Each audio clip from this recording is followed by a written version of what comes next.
गरीब से कैसे बना करोड़पति। आर्थिक स्थिति बहुत खराब थी सर। गाड़ी एक्सीडेंट होने के कारण पैसा सोना चांदी जितने भी घर थे सब खत्म हो गई थी। माता पिता भी ने हाथ उठा दिए थे कि हमारे पास कुछ भी नहीं, हम ब्याज से भी लेके पैसा ऐसा खर्च किए थे लेबर। हमारा घर गृहस्थी कैसे चलेगा। संत रामपाल जी महाराज की दया से अभी ऐसा दया भगत जी, मेरा भी करोड़ों का बिजनेस है। सब धंधा वो गोरख धंधा छोड़ने के बाद में अभी देखो भगत जी, मेरे एरिया में परमात्मा ने मुझे शिखर पे पहुंचाया। अभी मुझे 1 रुपए की कहीं किसी से हाथ फैलाने की किसी की गरज नहीं है कि मैं किसी से 5 रुपए मांगू या 10 रुपए मांगू। परमात्मा ने मुझे शिखर पे पहुंचाया। नमस्कार सर जी। क्या नाम है आपका? अमर चक्रधारी भगत जी। कहाँ से आए हैं आप?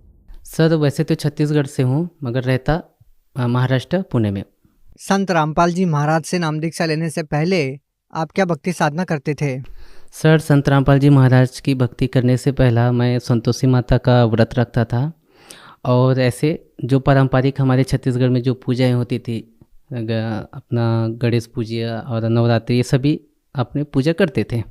सर जो हिंदू धर्म में पारंपरिक पूजाएं होती है वो सभी प्रकार की पूजाएं आप कर रहे थे, तो फिर आपको संत रामपाल जी महाराज से नाम दीक्षा लेने की क्या जरूरत आन पड़ी? सर ये सब पूजा करते हुए भी अपने को ये खाली कुछ भी लाभ नहीं होता था भगत। इतने सारे अपन पूजा करते थे मगर अपने हाथों में कुछ भी नहीं आता था। बहुत सारी पूजा करने के बाद ऐसा दिखता नहीं था कि अपने को कुछ लाभ हुआ हो अपनी ज़िंदगी। इसलिए थोड़ा सा कि पिताजी ने हमको ये बोला कि भाई ऐसा ऐसा भक्ति है तो आप करके देखो। तो हम वो बार बार इग्नोर करते थे कि हाँ इस बाबा बाबा के चक्कर में पड़ेंगे और ये अपना ठीक है, इतना अपना अच्छा चल रहा है। तो पिताजी फिर भी बार बार हमको प्रेशर करते थे, नहीं भाई कर लो कर लो। तो मैंने ऐसे एक बार चैलेंज कर दिया था, नहीं तुम्हारा गुरुजी चलो, मुझे तो टाइम नहीं मिलता। 7 बजे से सुबह काम पे लगने के बाद 7 बजे तक काम करता हूँ और तुम्हारा गुरुजी क्या मुझे खाने पीने को थोड़ी ना देगा। टीवी लेने के लिए बोलते हैं, टीवी लेने के लिए क्या तुम्हारा गुरुजी पैसा देगा क्या? तो पिताजी ने भी ऐसा ही बोल दिया कि हाँ क्यों नहीं देगा, अपना गुरुजी सबको देता तो तुमको भी देगा। ठीक है मैं तुम्हारे गुरुजी को देखता हूँ और मैं बोलता हूँ, फिर मैं लेता हूँ यानी कि टीवी, आपका गुरुजी पैसा दिया। तो बाद में क्या हुआ भगत जी, मैंने टीवी ली। भगत जी फर्स्ट टाइम ही मेरे को, जब भी मैंने मेरे पिताजी के बोलने से मैंने वो सब किया, बाद में मुझे 3 लाख रुपए का 3 महीने में ऐसा लाभ हुआ। तब उस समय मैं जुड़ा नहीं था। बाद में मेरे दिल में ऐसे जगह बन गई, यार इतना ये कैसा क्या हो गया। तो बाद में पिताजी ने मैं बोला देखो कितना तुमको अच्छा लाभ हो गया, अभी तुम क्या करो, नाम दीक्षा लो और वो भक्ति करो। तो मैं उनको झूठ मूठ का ऐसा ही बोल दिया ठीक है अपन करेंगे। बाद में मेरी शादी तय हो गई। शादी में कैसा भगत जी, छत्तीसगढ़ में मेरा शादी होना था तो मेरे शादी में 4 बकरे कटना था। 4 बकरे कटना था तो उसके जितने भी ब्लड है ना, उसमें मुझे चल के हमारा जो कुल देवता है, मेरे पिताजी को तो अलग कर दिए थे समाज से, मगर जो हमारे कुल देवता है उसमें मुझे पाँव में चल के वो निशान करके मुझे कुल देवता के पास में जाना था। तो मैं मेरे चाचा लोग को बोला कि मुझे ये नहीं होने वाला है, आप लोग कुछ दूसरा रास्ता निकालो। तो सब लोग गांव वाले बोलने वाले, घर वाले बोलने नहीं ये तूने नहीं किया तो तू मर जाएगा। तो मैं बोला नहीं मुझे मालूम नहीं, मैं मर जाऊंगा जिंदा हो जाऊंगा, ये मुझे मालूम नहीं, मुझे ये अच्छा नहीं लग रहा, मुझे नहीं करना है। सब लोग ने बोला कि पहले इसका पापा पागल है इस लाइन में जुड़ने के बाद में, अभी बेटा भी कैसा रूखा बात करता है, अभी इसके घर में कुछ तो बड़ा कलेश होने वाला है। मैंने उनको बोला जो होगा देखा जाएगा, आप लोग शादी की तैयारी करो। बाद में शादी तैयारी करने के बाद में भगत जी मैं गांव गया, मेरी शादी हो गई। शादी होने के बाद में मैं अपना फिर महाराष्ट्र आ गया। महाराष्ट्र आने के बाद में मेरे पिताजी फिर फ़ोन करने लगे कि बेटा क्या हुआ है, क्या कुछ तैयारी जाते हैं। तो पिताजी का ज़्यादा ऐसा प्रेशर होने का, तो मैं बोला चलो यार इनका भी कुछ रह जाएगा मान सम्मान, चलो एक बार घूम के आते हैं। तो घूम के आने के बाद भगत जी उधर गए। बरवाला जाने के बाद में वहाँ का माहौल बहुत अच्छा लगा, मगर अपन ऐसे फॉर्मेलिटी गए थे। पिताजी हमको प्रेशर करता था और मेरी भक्तमती को भी बोला था हम नहीं उधर जुड़ने वाले, अपन खाली घूम के आ जाएंगे, इनका भी मन शांत हो जाएगा, अपन को बार बार बोलेंगे नहीं। उधर जाने के बाद भगत जी अच्छा सा लगा, मगर मन भी नहीं हुआ कि जुड़ जाते हैं। बाद में वहाँ का कुछ नियम था कि भाई संत रामपाल जी महाराज से आशीर्वाद लेने से पहला आपको नाम दीक्षा लेनी होती है। मैं बोला यार इतना दूर आए हैं यार, आशीर्वाद ले लेते, चलो झूठ मूठ का ना अपन नाम दीक्षा ही ले लेते, परमात्मा चलो आशीर्वाद है कुछ तो अपना अच्छा कुछ हो जाए बोल के अपन जुड़ गए। चलो जुड़ जाते, देखेंगे आगे कुछ होगा देखी जाएगी। तो मैंने नाम दीक्षा ले ली। नाम दीक्षा लेने के बाद में फिर लाइन में लगा, माइयों की तरफ से परमात्मा आशीर्वाद देते आए, फिर हमारी तरफ से फिर परमात्मा आशीर्वाद देते देते गए। मुझे आशीर्वाद देने के बाद में भगत फिर माई की तरफ में गई आशीर्वाद देने के लिए। फिर भगत लोग पंडा हटा दिए, फिर दूसरा लाइन लगा, उस लाइन में फिर मैं ज़बरदस्ती घुस के फिर एक बार परमात्मा का आशीर्वाद लिया। बाद में मुझे अच्छा सा सुकून अच्छा लगा, ऐसा लगा कि जैसे कि मुझे कुछ बोझ सर से हट गए। ये दुनिया का झंझट ही ऐसा है कि उधर कहाँ मर रहे थे, इधर ही चलो ठीक ठाक है, कुछ लफड़ा नहीं है, यहाँ सब अच्छे विचार वाले लोग रहते हैं। बाद में मैं मेरी भगतमती के पास गया कि यार चलो भाई तुम भी जुड़ जाओ, अच्छा मुझे लग रहा।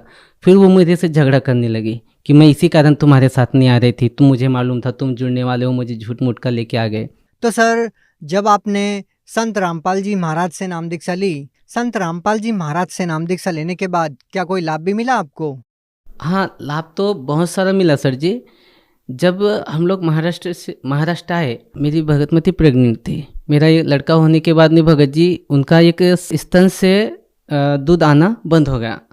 तो हमने डॉक्टर से दिखाया, उन्होंने बोला बहुत खर्चा हो गया। उस समय हमारी आर्थिक स्थिति बहुत ख़राब थी सर, क्योंकि गाड़ी एक्सीडेंट होने के कारण सब पैसा सोना चांदी जितने भी घर थे सब खत्म हो गई थी। तो माता पिता भी ने हाथ उठा दिए थे कि हमारे पास कुछ भी नहीं, हम ब्याज से भी लेके पैसा ऐसा खर्च किए थे, लेबर लोग को पेमेंट दिए थे, तो हमारे पास कुछ भी पेमेंट नहीं था। मैं भगत मित्र को बोला भाई अपने पास कुछ भी रास्ता नहीं, अपन रोड पे आ चुके हैं, तुम परमात्मा के साथ चाहे चैलेंज करके जुड़ जाओ, चाहे कुछ भी, जो एक बार जुड़ जाओ और तुम्हारा ऐसा ऐसा हो जाएगा तो आप परमात्मा की भक्ति करना ठीक हो जाए तो करना, नहीं तो कोई बात नहीं भाई, ज़बरदस्ती नहीं है। तो उन्होंने भी ठीक है चलो देखते हैं, अभी तुम्हारा गुरुजी मेरे को ठीक कर देंगे ना तो मैं नाम दीक्षा ले लेना, ऐसे बोले। तो सर वो जो चैलेंज परमात्मा को किए थे, उन्होंने बोला था तुम्हारे गुरुजी मुझे अच्छे कर देंगे तो मैं जुड़ जाऊंगी। तो उन्होंने संत रामपाल जी महाराज को अरदास लगाई और बोले कि गुरुजी आप मुझे कहीं ठीक कर देते हो तो मैं आपकी भक्ति करूंगी। मेरी पत्नी की सीना इतनी फूलती जा रही थी क्योंकि दूध बाहर नहीं निकल पा रहा था, पूरा ब्लॉक हुआ था। इसके कारण धीरे धीरे पूरी बॉडी दूध के कारण भर गई थी, निकल भी नहीं रहा था और वो दर्द कम नहीं हो रहा था। बाद में संत रामपाल जी महाराज को चैलेंज किया कि आप मुझे बिना पैसे के यदि ठीक हो जाता है तो आपके संत रामपाल जी महाराज से मैं नाम दीक्षा ले लूँगी। तो मैं बोला ठीक है, आपके संत रामपाल जी महाराज सब ठीक करेंगे, आप पहले दीक्षा ले लो। उन्होंने अरदास लगाई, भगवान आप मेरी ये प्रॉब्लम है सॉल्व कर दो, हमारे पास पैसा कुछ भी नहीं, हमारी आर्थिक स्थिति खराब है, डॉक्टर भी ऑपरेशन के लिए बोल रहे हमारे पास पैसा भी नहीं, हमारी आर्थिक स्थिति भी बहुत खराब है, आप हमारे ऐसा हमारा प्रॉब्लम सॉल्व हो जाएगा तो मैं आपकी भक्ति करूँगी। तो परमात्मा की ऐसे चमत्कार हुई भगत जी, बिना दवाई के एक 15 से 20 दिनों के अंदर में वो स्वस्थ हो गई। वो फिर फूट के वहाँ से मवाद निकला, फिर धीरे धीरे उसमें हमने मेडिकल में ही जा के एक 20 रुपए का पाउडर होता है वो डाल के ऐसा उसको दवाई लगा के ठीक हो गया। डॉक्टर के पास में गया नहीं कि बड़ा ऑपरेशन का ऐसा कुछ खर्चा ही नहीं आया। फिर संत रामपाल जी महाराज के कारण मेरी धर्मपत्नी की तबीयत ठीक हो जाने के कारण उसको पूर्ण लाभ हुआ। आज वो नाम दीक्षा ले चुकी है और मस्त मेरे से अच्छी वो अभी भक्ति कर रही है। अभी हमारा वापस मैं सांगली चला गया अपनी जगह पे जहाँ पे रहता था। वहाँ जाने के बाद अपना आर्थिक स्थिति थोड़ा ख़राब हो गया था। उसके बाद में हम गांव जाने वाले थे, मेरे पास लास्ट 500 रुपये ही बचा था। तो सर जी मेरे पास लास्ट 500 रुपये थे, तो हमने नियोजन कर लिया था कि भाई चलो महाराष्ट्र से छत्तीसगढ़ जाते हैं और अपना कुछ नहीं है, इधर पूरा बिजनेस थोड़ा सा लॉस हुआ, अपन उधर ही जाके कुछ तो खेती बाड़ी करेगी। सर जी वहाँ से फिर मेरे को एक फ़ोन आया, संत रामपाल जी महाराज से हमने अरदास लगाई थी, तो परमात्मा ने संत रामपाल जी महाराज ने वहाँ से उनका आदेश आया था कि परमात्मा दया करेंगे, आप लोग भगवान की भक्ति करते रहो। संत रामपाल जी महाराज का ऐसा आदेश आया। तो भगत जी हम 500 रुपये ही मेरे पास था, गया तो वहाँ से फ़ोन आया कि आपको एक 60 लाख का टेंडर आपको हम देते हैं। तो मैं कम से कम भगत जी उनको 50 बार बोला कि ये मुझे कैसे आ सकता है, मैं तो ये बिल्डिंग बनाने का काम ही नहीं करता, मैं लेबर कॉन्ट्रैक्टर हूँ। लेबर कॉन्ट्रैक्टर, आप मुझे बिल्डर का काम बता रहे कि आपको हम इतना पैसा देंगे और आपको हमारा घर बना के देना पड़ेगा। तो कम से कम उसको मैं 50 फ़ोन लगाया और बाद में पूरा वेरीफाई किया कि भाई सच में ऐसा है क्या। तो बोले हाँ है। तो बोले नहीं मुझे यकीन नहीं होता। तो मैं वो 500 रुपये लेके उनके पास गया। वो मुझे उसमें नाश्ता भी करना था, पेट्रोल भी डलाना था और 70 किलोमीटर जाके वापस भी आना था, मतलब 150 किलोमीटर आना था। गया सर जी, इतना बड़ा चमत्कार हुआ परमात्मा संत रामपाल जी महाराज की वजह से। मुझे 50,000 रुपये जगह पे एडवांस दिया। मेरे पास सिर्फ 500 रुपये था लास्ट टाइम। जब मुझे 50,000 रुपये दिया तो मेरी वहाँ पे आंसू निकल गए। मैं बोला भगवान ये क्या मेरे पास इतना बड़ा चमत्कार हो गया कि मैं यहाँ का अनजान, मैं छत्तीसगढ़ का रहने वाला, ये मुझे 50,000 कैसे दे दिए, क्या हुआ कैसे हुआ बोल के। बाद में मैं यहाँ से काम से रोते रोते रोते 70 किलोमीटर तक घर वापस गया, भगतमती को पैसा दिखाया। बाद में मैं बोला देखो परमात्मा ने मुझे 60 लाख का मुझे काम दिया है। भगतमती को विश्वास नहीं, मैं बोला देखो मेरे अकाउंट में पैसा है, और 500 रुपये का मिठाई लेके गया था बगीचा। मेरा बच्चा था ना, मैं जब मिठाई भी इसके लिए लेने के लिए जाता था दुकान में, तो मेरे पास पैसा नहीं रहता था। मैं सोचता था कि मैं तेल लेके जाऊं कि मेरे बच्चे के लिए 5 रुपये का कैडबरी लेके जाऊं। इतना मेरी हालत ख़राब थी, मुझे कुछ भी समझ में नहीं आता था, इतना वीकनेस हो गया था। मगर परमात्मा ने जब 50,000 रुपये दिया, रोते रोते पूरा वहाँ तक गया अपनी भगत में। मेरी भगतमती भी इतना रोने लगी, देखो इतना बड़ा चमत्कार कर दिया परमात्मा कि अपन अच्छे से भक्ति करेंगे, ये दुनिया के लफड़े में नहीं पड़ते अपन।